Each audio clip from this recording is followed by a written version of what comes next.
140 करोड़ की आबादी वाला देश, एक ऐसा देश जो पलक झपकते ही क्रिकेट के बड़े बड़े स्टेडियम्स भर देता है, जो ग्लोबल टेक और स्पेस साइंस में दुनिया को लीड कर रहा है। लेकिन जब फीफा वर्ल्ड कप शुरू होता है, हम सिर्फ टीवी के सामने बैठकर दूसरे देशों के लिए ताली बजा रहे होते हैं। आखिर Indian national team FIFA world cup के लिए क्वालिफाई क्यों नहीं कर पाई? अक्सर लोग घिसे पिटे बहाने बनाते हैं, जैसे इंडिया में तो सब क्रिकेट देखते हैं या फिर हमारे पास अच्छा इंफ्रास्ट्रक्चर नहीं है। लेकिन सच तो इससे कई ज़्यादा कड़वा है।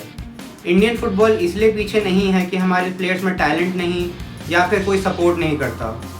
सच तो ये है कि हमारा सिस्टम सड़ चुका है, मैनेजमेंट ख़राब है और हमारे टीम बनाने के तरीके में एक बहुत बड़ा ब्लाइंड स्पॉट है। आज हम इस समस्या की तह तक जाएंगे और एक ऐसे सोल्यूशन पर बात करेंगे जो सब कुछ बदल सकता है।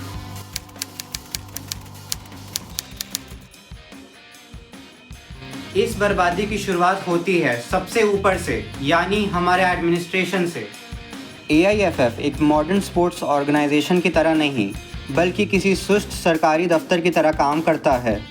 ज़रा सोचिए, जब जापान और साउथ कोरिया जैसे टॉप एशियन देशों ने grass roots academy, sports science और अपनी डोमेस्टिक लीग को लेकर 30 साल का ब्लूप्रिंट तैयार किया, तब हमारा मैनेजमेंट कोर्ट कचहरी के चक्करों में, अंदरूनी राजनीति और आपसी लड़ाइयों में बिजी था। अब बात करते हैं हमारी डोमेस्टिक लीग की। ISL आई, पैसा आया, ग्लैमर आया, लेकिन क्या इसने हमारी मुख्य समस्या को हल किया? बिल्कुल नहीं। सालों से लगभग सारे ISL क्लब्स अपने सबसे इम्पॉर्टेंट अटैकिंग पोजीशन यानी नंबर 9 स्ट्राइकर के लिए महंगे फॉरेन प्लेयर्स पर निर्भर रहे हैं।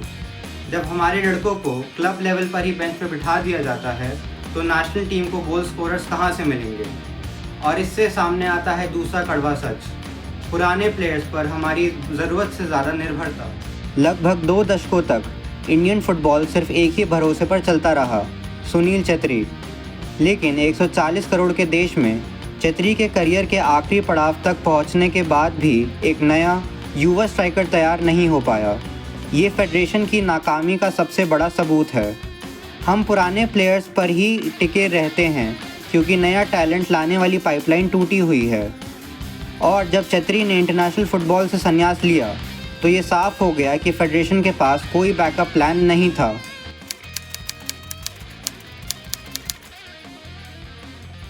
तो इस टूटे हुए सिस्टम को ठीक कैसे किया जाए? इसके लिए हमें कहीं दूर जाने की ज़रूरत नहीं है।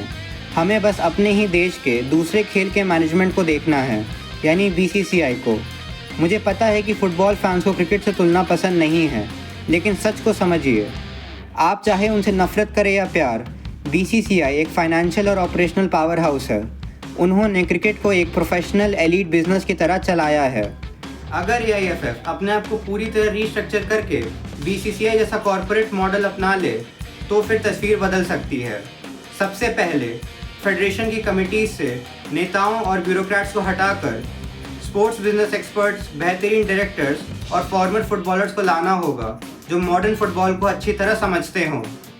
ज़रा देखिए कि BCCI किस तरह अपने स्टेट एसोसिएटिव्स की मदद से ग्राउंड लेवल पर टैलेंट को खोज के निकालता है। AIFF को भी इसी कॉर्पोरेट सोच की ज़रूरत है। ISL में ये कंपलसरी करना होगा कि सारे ISL क्लब्स यूथ अकेडमी में भारी निवेश करें, और साथ ही एक ऐसा रूल लागू होना चाहिए कि सारे इंडियन स्ट्राइकर्स को पूरा मैच में खेलने का मौका मिले, ताकि हम सिर्फ फॉरेन स्ट्राइकर्स पर निर्भर ना रहें, बल्कि अपने देश के स्टार्स खुद पैदा करें। लेकिन ग्राउंड लेवल पर नया टैलेंट तैयार करने में अभी कम से कम 10 साल का वक्त लगेगा। तो क्या इंडिया अभी इसी वक्त ग्लोबल लेवल पर मुकाबला नहीं कर सकता?